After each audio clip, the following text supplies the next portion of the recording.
नमस्कार बंधुरा RRG cooking चैनेले आपनादेर सबाइके स्वागत। आजके निये हाजिर हये गेलाम कचुर पाताय चिंगड़ी भाते, जेटा खेते किन्तु असाधारण लागे। तो चलुन शुरू करा जाक। आमी एखाने दुधमान कचुर पाता नियेछि 3টে। पातागुलोके खूब भालो करे धुए नियेछि। आर एई पाताटा अतिरिक्त कचि, तार जन्य मुड़े आछे। पाता धुए नियेछि, पातार जलटा एक्सट्रा जलटा फेले देब। और कचुर पातार किन्तु शक्त शिर आमी फेलिनी। पातागुलो जल फेले दिए पातागुलो एकटार ओपर एकटा पातिये दिलाम। और पातागुलो धोयार समय आमार टुकरो टुकरो हये गेछे, एते असुविधा नेई। पातागुलो एकटार ओपर एकटा पातिये दिते हबे। और एई पाताटा एकटु असुविधा हबे जेहेतु मुड़े आछे। एखाने बेश किछुटा चिंगड़ी माछ आमी दिये दिलाम। चिंगड़ी माछगुलो खूब भालो करे धुए नियेछिलाम। दिये दिलाम अल्प परिमाणे हलुद और लबण। चिंगड़ी माछेर संगे लबण हलुदटाके माखिये नेब।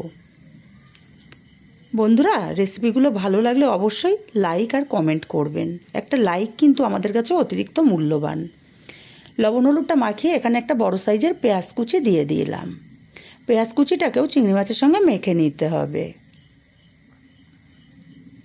और सत्यि कथा बोलते बंधुरा এই যে কচু পাতা ভাতেটা খেতে কিন্তু অসাধারণ হয় গরম ভাতের সাথে বা ঠান্ডা ভাতের সাথেও। 1 চামচ পরিমাণে সরষের তেলও দিয়ে দিলাম।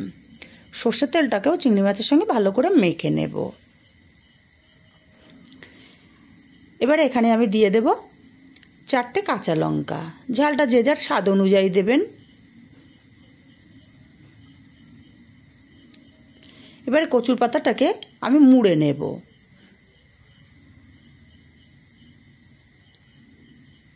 চারিপাশ মুড়ে এক জায়গায় করে নিতে হবে।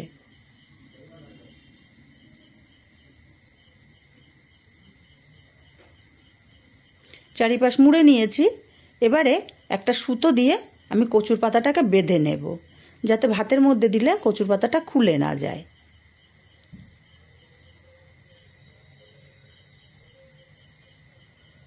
চারিপাশ দিয়ে একটু বেঁধে দিতে হবে। রেসিপিগুলো ভালো লাগলে অবশ্যই লাইক কমেন্ট শেয়ার করতে ভুলবেন না। আর যদি ভালো লাগে চ্যানেলটি সাবস্ক্রাইব করে আমাকে সাপোর্ট করবেন। কাছের আত্মীয় স্বজন বন্ধু বান্ধবের কাছে শেয়ার করবেন, যাতে তারাও নিত্য নতুন রেসিপি দেখতে পায়। ভালো করে বেঁধে সুতোটাকে আবার গিট দিয়ে দেব।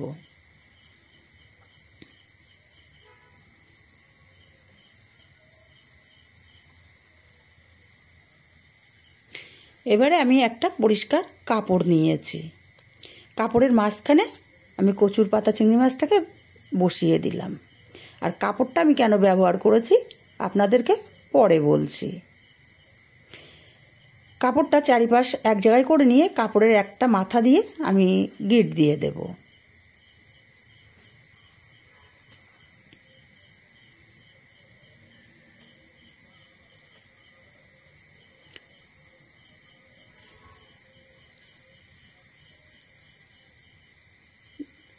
গিট দিয়ে যেহেতু এটা ভাতে হবে, আমি ভাত বসিয়ে দিয়েছি। আর ভাতের মধ্যে আমি এই কাপড়ের পোটলাটা ধরে দিয়ে দিলাম। এবার ঢাকা দিয়ে ভাত যেমন রান্না করি সেইভাবে ভাতটা আমি রান্না করে নেব। ভাতটা আমার হয়ে গেছে। আমি এখন এই কাপড়টা বার করব না। আমি ভাতটা এইভাবেই উবুড় করে দেব, যাতে গরম ভাতের ভাপে ওপরটা ভালোভাবে হয়ে যায়।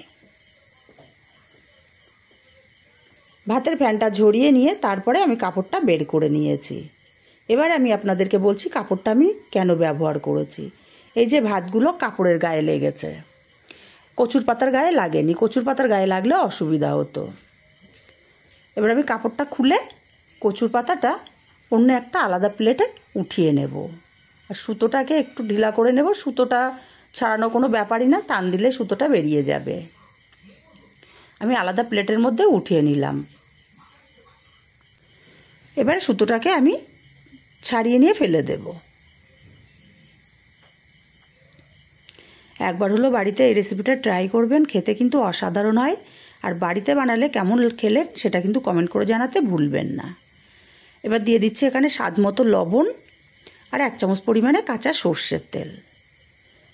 লঙ্কাগুলোকে আমি প্রথমে লবণের সঙ্গে মেখে নেব।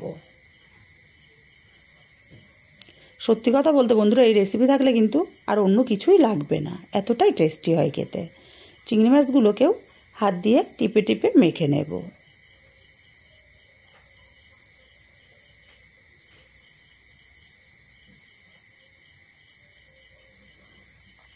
চিংড়ি মাছগুলো ভালো করে মেখে নিয়েছি। এবার কচুর পাতার সঙ্গে খুব ভালো করে মেখে নেব। খুব ভালো করে মেখে নিয়েছি আর তৈরি হয়ে গেল আমার দারুণ স্বাদের কচু পাতায় চিংড়ি ভাতে।